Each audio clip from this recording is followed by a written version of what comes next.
आप देख रहे हैं राइट इन्फॉर्म और आज इस वक्त राजधानी लखनऊ में हमारे साथ इंडिया जनशक्ति पार्टी के राष्ट्रीय अध्यक्ष अवधेश पांडे जी हैं, जो लगातार अपनी पार्टी को स्थापित करते जा रहे हैं और जमीन से जुड़कर पार्टी के लिए काम कर रहे हैं, जिनका मुख्य उद्देश्य मूलभूत सुविधाओं की पूर्ति कराना और मानव के अधिकारों को संरक्षण कराने का लगातार प्रयास कर रहे हैं। और इस बार इन्होंने उत्तर प्रदेश चुनाव 2022 में पूरे 403 सीटों पर सभी प्रत्याशी उतारने की बात कही है और इन्होंने कहा है कि हमारे सभी 403 सीटों पर प्रत्याशी इस बार चुनाव लड़ेंगे। ऐसे में बहुत कम समय में इन्होंने अपनी पार्टी को स्थापित किया और प्रदेश में पूरे दमखम के साथ लड़ने की एकदम हुंकार भर ली है। हम इनसे बात करेंगे कि पार्टी किस तरीके से निचले स्तर पर काम कर रही है और तमाम उम्मीदवारों को मैदान में उतारने के लिए उनको तैयार कर रही है। तो किस तरीके से आप जो है जमीनी स्तर पर काम कर रहे हैं पार्टी को लेकर के? हमारी पार्टी पूरे भारतवर्ष में, देश में कोरोना काल में मैंने तरह तरह के कार्य किए। देश के गरीब एवं सामान्य परिवारों के लिए, उनके हित के लिए हमारे देश के कार्यकर्ता, हमारे पार्टी के कार्यकर्ता गांव-गांव जा कर के उनको खाद्यान्न वितरण किए। और एक कुछ राजनीतिक पार्टियां जो ऐसी हैं कि उनको रोड पर लोगों को खाद्यान्न वितरण कर रहे हैं, उससे फ़ोटो खिंचवा रहे हैं। हमने ऐसा कार्य बिल्कुल नहीं किया। हमने उनको लाइफ टाइम के लिए खाद्यान्न वितरण करने के लिए, उनको मौलिक अधिकार देने के लिए हर गांव में एक एक केंद्र स्थापित कर दिया। उन केंद्रों पे 4-4 हज़ार लोगों को खाद्यान्न वितरण का काम शुरू कर दिया गया है। उसी के माध्यम से काफ़ी पब्लिक हमारे साथ जुड़ चुकी है। इसी को लेकर के मैंने उत्तर प्रदेश में 403 सीटों पे उम्मीदवार उतारने की घोषणा किया है। पंजाब में 15 सीटों पर, उत्तराखंड में 15 सीटों पे हमारी पार्टी चुनाव लड़ रही है। अगर बात करें कि आपने कोरोना काल में बहुत अच्छे काम किए, जन सरोकार के काम किए, लोगों ने उसकी सराहना भी की, तो क्या इस तरीके से आपको लगता है कि राजनीतिक जमीन हम लोग की मजबूत हो गई है? अब हमारे समस्त प्रत्याशी अपने आप को 2022 में स्थापित कर पाएंगे? एक काम करना एक अलग तरीका होता है, खाद्यान्न वितरण करना अलग तरीका होता है, जैसे सरकार करती है। हमने ऐसा नहीं किया है। हमने क्या किया है कि हर गांव में, जैसे देश में कोटे खोले गए हैं, तो एक कोटे रहेंगे और एक जन सुविधा केंद्र मैंने खोल दिया है। जन सुविधा केंद्र वही हमारी पार्टी का एक कार्यालय होगा कि वहाँ पर वो अपनी समस्याएं दे सकेंगे और वहाँ पर नियमित उनको खाद्यान्न हम वितरण करते रहेंगे। हमने क्या किया है कि खाद्यान्न की कमी ना हो।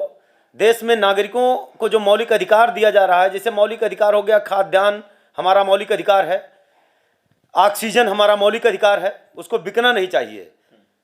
पानी की बोतलें, इसको देश में बिकनी नहीं चाहिए। हमारी सरकार बनेगी तो हम पानी की बोतलें बंद कर वाटर प्यूरीफायर मशीन लगाकर देश में फ्री सप्लाई देंगे। पार्टी किस तरीके से अपने राजनीतिक जड़ें मजबूत कर रही है? किस तरीके से पार्टी के कार्यकर्ता पदाधिकारी काम कर रहे हैं पूरे प्रदेश को लेकर? हमारी पार्टी जैसे कि हर गांव में एक एक ऑफिस, एक एक केंद्र खोल रही है। उस केंद्रों पर वहाँ 2-2 हज़ार पब्लिक को उस केंद्रों पर डेटा इकट्ठा किया जा रहा है। डेटा इकट्ठा करने के बाद में उनको हम नियमित खाद्यान्न वितरण कर रहे हैं। उनका एक कार्ड बनाया जा रहा है। कार्ड बना करके वो हमको पार्टी में सदस्यता शुल्क दे रहे हैं और नियमित उनको हम खाद्यान्न दे रहे हैं और उनको आश्वासन दिए हैं कि आज सरकार नहीं है, मैं किसी भी पार्टी के साथ सत्ता में नहीं हूँ, तब मैं आपके साथ ये कर रहा हूँ। कल मैं आप सत्ता में आने के बाद में मैं क्या कर सकता हूँ, आप हमारा विश्वास कीजिए। इसके वजह से हमारे साथ काफ़ी कार्यकर्ता इस राज्य में जुड़ चुके हैं।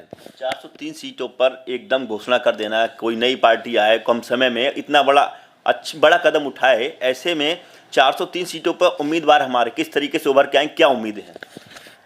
हमारी पार्टी में जैसे आप देखते हैं कि सभी राजनीतिक दलों के पीछे चुनाव लड़ने के इच्छुक उम्मीदवार दौड़ते रहते हैं, 10 साल मेहनत करते हैं, लास्ट में उनका टिकट कट जाता है। मैंने उनको आश्वासन दिया है कि हम आपको जितनी सुविधाएं हम दे पाएंगे, हम पूरा प्रयास करेंगे आपके लिए और आप हमारी पार्टी से टिकट लीजिए, हम आपके सपने को साकार करेंगे। इसके वजह से सभी सीटों पे उम्मीदवार हमारे तैयार हो गए हैं। पार्टी के कार्यकर्ता जनता से किस तरीके से जुड़ाव रखेंगे जो कि अपनी ज़मीनी हकीकत भी मजबूत हो और आने वाले चुनाव में कुछ अच्छा रिजल्ट भी आए? आप देखते हैं कि पूरी राजनीतिक पार्टियां, कोई कहती है कि हम बिजली बिल हाफ कर देंगे, किसानों के कर्जा माफ़ कर देंगे, ये सारे वादे ये लोग कर रहे हैं। हमने ये सारे वादे कुछ नहीं किए हैं, इनके ऊपर विश्वास ही करना मुश्किल है। हमने कर दिया है कि राइट टू रिकॉल का कानून इस देश में लागू हो।